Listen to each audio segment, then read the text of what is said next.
Hello and welcome to the Alpha House. Today, of course, we're looking at a very interesting topic or person in particular, and that's none other than Emmanuel Macron, the French president. You may wonder why that's a topic of interest today. It's, of course, a matter of interest because Macron publicly declared that France would not shy away from sending their troops to Ukraine. So by the time we were recording this interview, Macron had not officially sent troops to Ukraine. But as of now, he's officially said that he's sending 2,000 troops to Ukraine. We're just hoping this is a PR gimmick because it's not good for anyone. And all we can do is wait and see what happens next. And of course, if you've been following up news that's happening in the world, by now you know that Ukraine has been at war with Russia for the last 2 years now. And so this is something that's causing a lot of talks on the global spaces because France wants to attack. Russia, on the other hand, is saying, we are a world power, this is our war, you should not be here attacking us. Something interesting about Macron is that he became president, the youngest president actually at 39 in French history, and the youngest since the times of Napoleon. So the question has been, is Macron working towards becoming the next Napoleon or the new Napoleon? And if yes, why? Like, why is he so aggressive on a war that does not concern France? The war is between Ukraine and Russia. Why is France so interested in this war, or Macron as a person, because he's the lead of the country?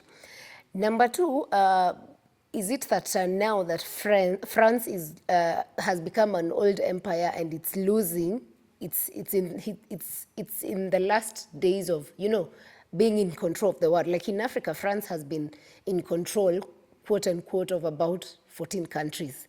So and they are losing it because countries have been having coups and exiting that whole France rule, sort of. So the question that begs is it that he wants to be Napoleon and still try to build an empire and show that France remains powerful? That's something we cannot certify as yet, but all indications are that he's trying to prove a point, and the point that France is still a powerful state. That's quite what is out there. Number two, you may wonder why Macron is so focused on, getting to war maybe, or getting into a war of words with Russia's President Putin. The question, of course, is very interesting because when the war started, Macron was more of on let's find peace. Like, he was not pro-war. He was let people talk and let's find peace. However, in the last 1 month or 2 months now, he's been very vocal on, we cannot allow Russia to win this war. And this is not sitting well with the Russians, and especially with their president. So in February 2024, that's when that's when Macron caused controversy by saying that they were ready to send troops to Ukraine, and these troops were being sent so that they could help with the war because they feel that ammunitions are ending, maybe support, all the support that Ukraine was getting is sort of going down. There was a Ukraine meeting, and after that meeting is where he came and announced that they would consider sending troops. So with that, many leaders who are part of the NATO distanced themselves. Among them is the German chancellor, who said, no, we are not for it. The US was not considering. Like, everyone part of the NATO team we're ready to give resources and support Ukraine in that sense, but nobody is willing to send their troops physically to go fight in Russia. So that whole became a thing of question among the NATO nations. And the question that begs is, why is this one president so concerned about a war and wanting to send troops, yet other NATO members were just not in it? Like, their willingness was to give them moral and financial and maybe ammunition support and not really send their people. But then why is Macron hell-bent on sending troops to Russia? Like, why what value does he get? Of course, it gets the question. He probably also wants to show the power that is France as a country, because I mean there are 32 nations that belong to NATO, but it's only just him who came and spoke out as someone who was supporting the whole idea of sending troops. So maybe it's why he wants to show other nations that France is still a powerful state and would go, to fight and get themselves at the top level. That's one of the things that is clear. But also, why these two have beef, that is Macron and Putin, because that was a proper diplomatic blunder, and which I feel it was very tactical. It's like he did it tactically to build self-influence. Basically, the France president wants to show the power he has and the influence he has on the world. Recently, he did an interview and said that if Russia wins this war, Europe's credibility will be reduced to zero. And this was on a live TV interview. And after that, the French opposition leaders criticized his comments and said that he's become too aggressive, and they didn't like it. Immediately after that, he also said that deciding to abstain or vote against support to Ukraine is not choosing peace, it's choosing defeat. And he said it's different. He's very hell-bent on sending aid, supporting Ukraine in this war, or rather on attacking Russia. And if you've been following, you see Russians are not happy about this whole thing, because again, the question begs, why are you so concerned about a war that is not in your nation? The war is between Ukraine and Russia. Why is French coming in? Why is French so bothered to be top of the countries that want to send their troops? So from this interview, it's caused a lot of issues around the world, and also Putin has not been silent about it. In response, Putin said that he wants that if Western military intervention goes to Ukraine, then it could result into a nuclear escalation. Like he said it. So I'm not sure if this is what Macron wants, or he has something he's working towards, like getting away from that. And interesting is that in Feb 2024, Macron signed a deal with Ukraine's President Zelensky. The deal was worth 3 billion euros for security agreement. So he didn't, with this signing, they did not specify what in particular it was, but all they said it was a security agreement to help the two nations work towards winning this war. So again, we can see that Macron has been very, very focused on Ukraine winning this war. But Russia, on the other hand, is not letting that sail through. For now, we can only wait and see. Putin has been re-elected again as the president. So of course, I don't think he's stopping these attacks. And he's not worried about Macron saying that they will attack Russia. So now that, of course, he's been re-elected, this means he has probably new vigor, energy for it. And he warned about a nuclear escalation. So we can only wait and see, but hopefully we don't get to that point. So also, Macron was quoted again in this recent interview saying that he hoped that the time would come one day to negotiate peace with the Russian president, whoever it might be.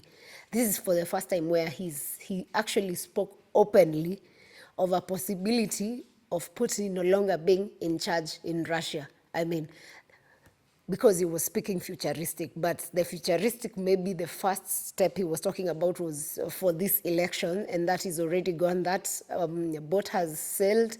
They have their president. They chose who they wanted to be their president. So again, Putin remains in power, and for this particular war between the two of them, we can only wait and see how this, unveils itself. So something else to note is the risks that would be involved by having Macron attack, or Macron sending troops to Ukraine to help attack Russia. So sending troops would mean two things. One is that Russia would revenge by immediately, or when they go to the battlefield, instead of attacking Ukrainian soldiers, they would be very specific on attacking the French soldiers. Why? Because now that becomes your enemy. The enemy of your enemy should be your friend. But in this case, if they send the troops, it means Russia will be targeting these particular troops who've been sent to fight with them. So that's a major risk, because again, that would lead to a lot of loss of lives. And of course, if you kill more soldiers, then the war escalates. You don't know what happens now after that. The other thing that would happen is that now, France is part of NATO. So if he dares to send troops, then it would mean NATO is at war with Russia. The thing, however, is that not most of these nations that are part of NATO do not want to go to war with Russia, and they've actually said it openly. So we're not sure how NATO would end up in such a scenario. Number three, as President Putin said it, the risk of nuclear war, or even what people refer to as the Third World War. I mean, if these nations decide to do a nuclear war, it's evident that's Third World War, and there's nothing really we can do about it unless we mitigate as early as now. So NATO members were against deployment, meaning this would prove a major point, and it would be a point of concern for a lot of people, because the question then would be, is NATO powerless? If NATO cannot go and fight Russia, if such a thing happens, if these nations withdraw and just maybe let France go to war, then would it mean that NATO is powerless? Yet NATO is supposed to be this security arm that helps each other, protecting each other from whichever person they view as an enemy. So that would be a big question on NATO.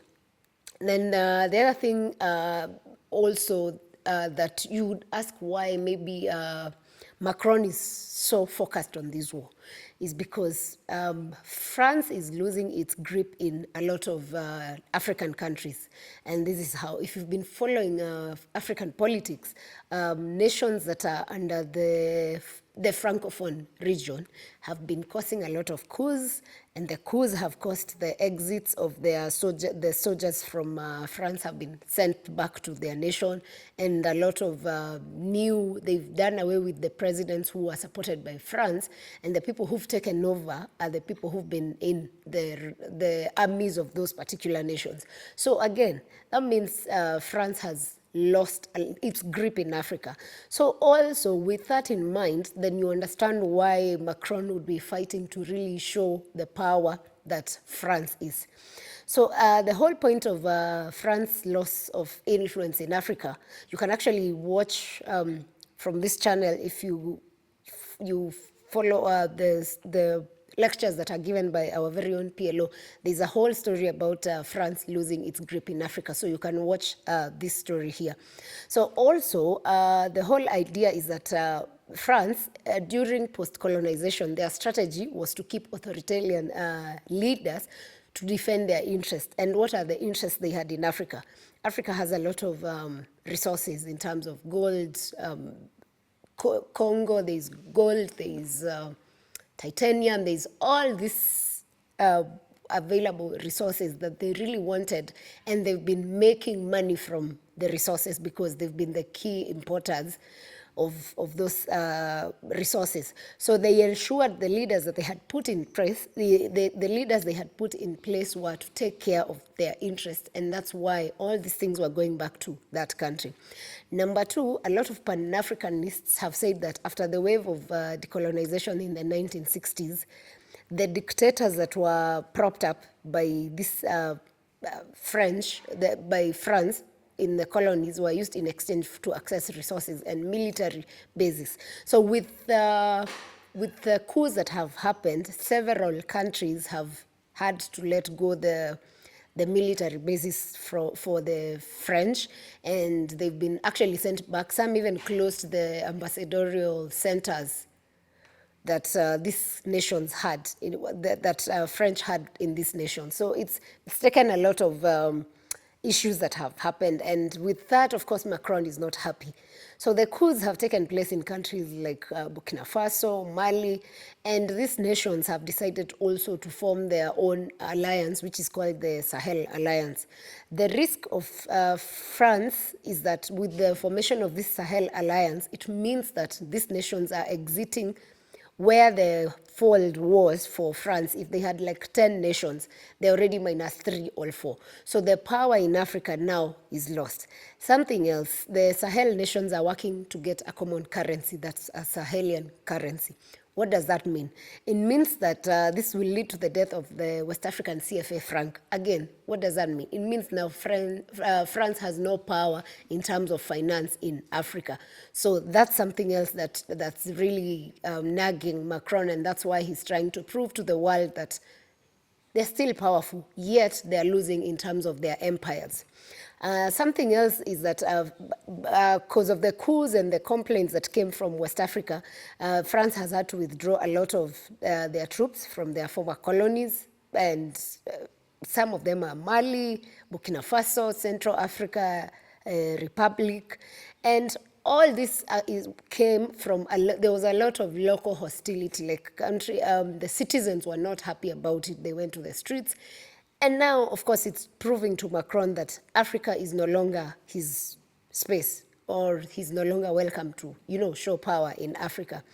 So something else that would be a risk to France is that a lot of nations are now joining the BRICS nations. BRICS, of course, is led by Russia, and that's a risk, again, for Macron, because Russia has taken a lot of has become very powerful in Africa, and especially in the areas where France was operating. So with a lot of nations joining BRICS, it means then they are well connected and well in operation with Russia, which again is an enemy to France as he looks at it.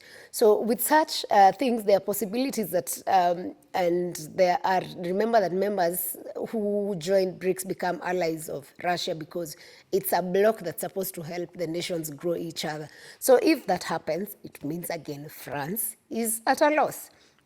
So a lot of West Africa states are under the influence of Russia. We've even seen the Warner Group, the PMCs, providing a lot of support in terms of these coups that were happening, and a lot of these